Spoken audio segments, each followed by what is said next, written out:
Is one of the busiest managers in Guam. Please welcome Guam Memorial Hospital Administrator Peter John Camacho. Good to see you. Good to see you too. You know, last night, big night for GMH. The board approved a resolution basically approving the $12 million loan for GMH. It's now on its way to you.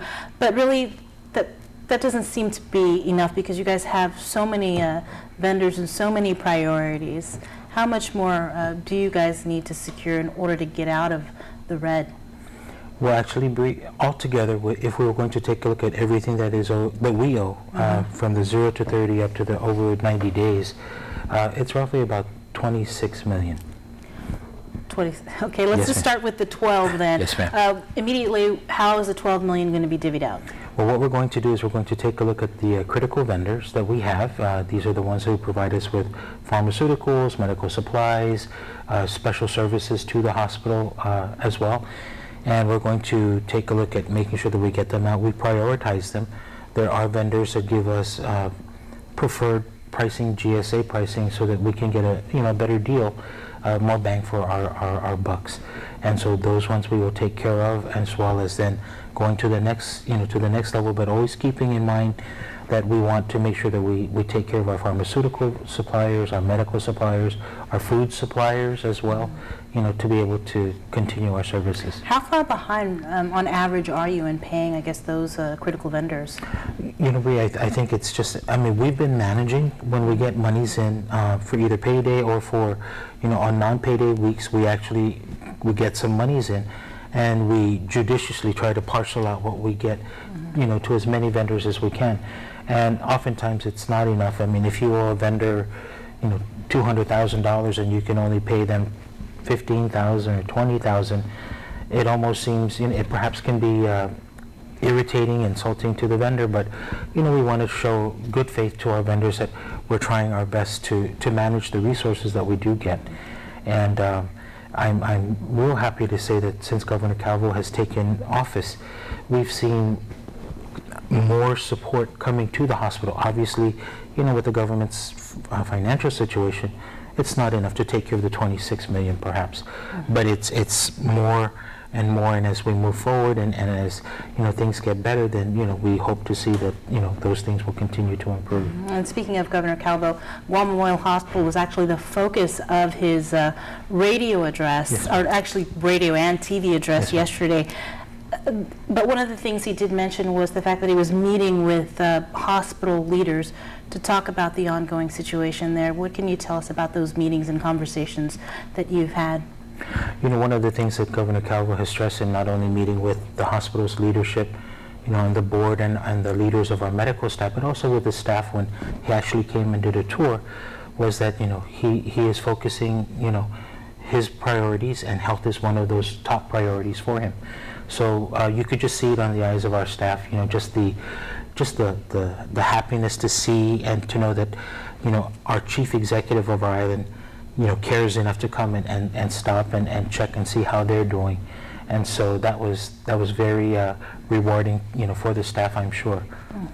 Well, one of the things that was mentioned in the Calvo-Tenorio transition report was that the governor should take over immediately the Guam Memorial Hospital. What's your reaction to that, as well as comments that were in there regarding removing, basically the director and all top management officials there?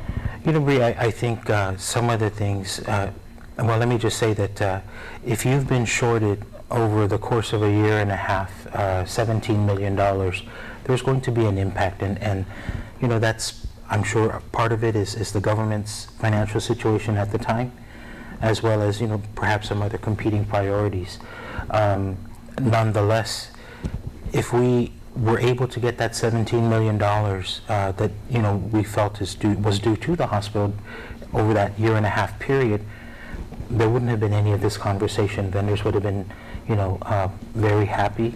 We would continue to be able to do all of the things that we wanted to do. And I guess for us at the hospital, it's kind of perhaps mind-numbing, mind-blowing that if we work so hard to get our accreditation in July, to get that accreditation decision by July, and that we would somehow lose our marbles and run ourselves into the ground by December. It just doesn't seem logical. And then also the fact that we were able to get another audit out, first in the government of Guam, and a clean audit by a very reputable, auditing accounting firm. Even the public auditor said the fact that we were able to get our audit out, just demonstrates that there are internal processes within the hospital that will support that happening, as well as the support that management is giving to the auditor to have them do their work unencumbered. Did you know that was going to come out in the audit report? I mean, on the audit report, in the transition report, about getting rid of the administrator? I mean, that had to hurt, if to hear about that. And I guess on a personal level, it's like, whoa, you kind of wonder, what did you do? And I think perhaps there may have been some concerns that management was not communicating with our board, and quite the opposite.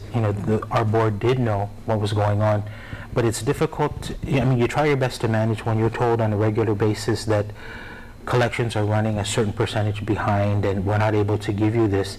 It's almost to the point where you kind of get to this place in time where you can't, you just take what you're given.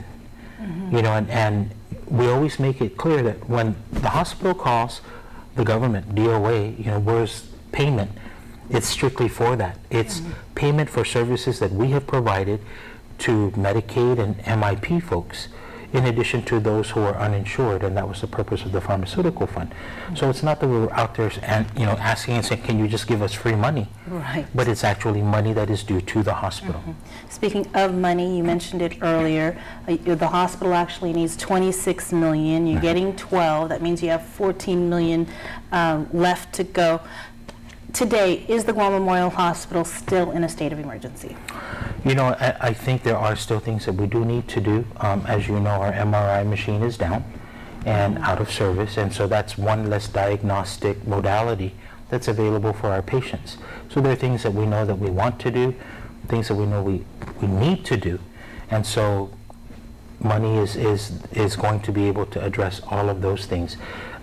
Again, as we see the support coming from the governor, and with the law that was changed, to make sure that the hospital won't be shorted anymore, or hopefully anymore, then I think we'll be in a much better situation. And our board has been very supportive of us, and actually, quite honestly, if we weren't doing our jobs, they would be the first to take us to task. You've talked a lot about the governor. What about the legislature? You have a new oversight chair, Yes. Senator Dennis Rodriguez Yes, Jr. ma'am. What sort of dialogue have you had with him in terms of expressing the needs of GMH? Well, and we actually met with the senator, and we shared with him our concerns as well. He actually attended our special board meeting last night, and he introduced himself to our board. We're looking at trying to set up an opportunity for him to just have a dialogue with our board of trustees, as well as our medical executive leadership, the medical staff leadership, because we want to be able to say, like Governor Calvo, is really, pushing and emphasizing transparency. We want to, and I guess the other thing too, with regards to the transition report, we always post our financials on our website. Anyone wanting to come and check, it's there. So we're not hiding anything. We were never hiding anything, and in fact, when someone comes and asks for information, we provide it. You had a chance to meet with a representative from the GAO. They're on Guam this week, evaluating the adequacy of compact impact.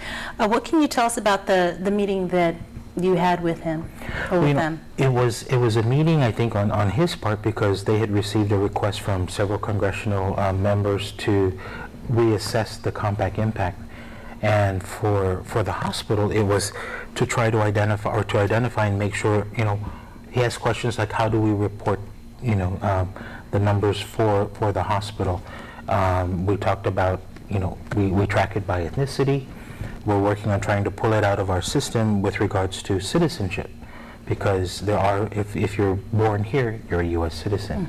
So those kinds of general questions, they asked us about MIP and Medicaid, and we basically said that was administered by the Department of Public Health and Social Services, and we are a provider, like physicians or doctors in the community. Well, what we understand is, I guess, out of the $30 million that is divvied out between the different areas, $16 million goes to the government of Guam. But for healthcare alone, we're told that Guam spends about $30 million. So, you know, I know you've got a difficult time in trying to come up with all kinds of funding for all types of priorities. Yes, so good luck to you, and thanks for coming in. Any final comments? Well, we just, you know, thank you for the opportunity to come and share with you things that are happening at the hospital. We'd like to offer to you, if there's something that you'd like to make on a regular basis, we'd be happy to come in, and that way we can make sure that, you know, the people of our island know what's going on with our hospital. Better watch out, I'm going to take you up on that. Not a problem.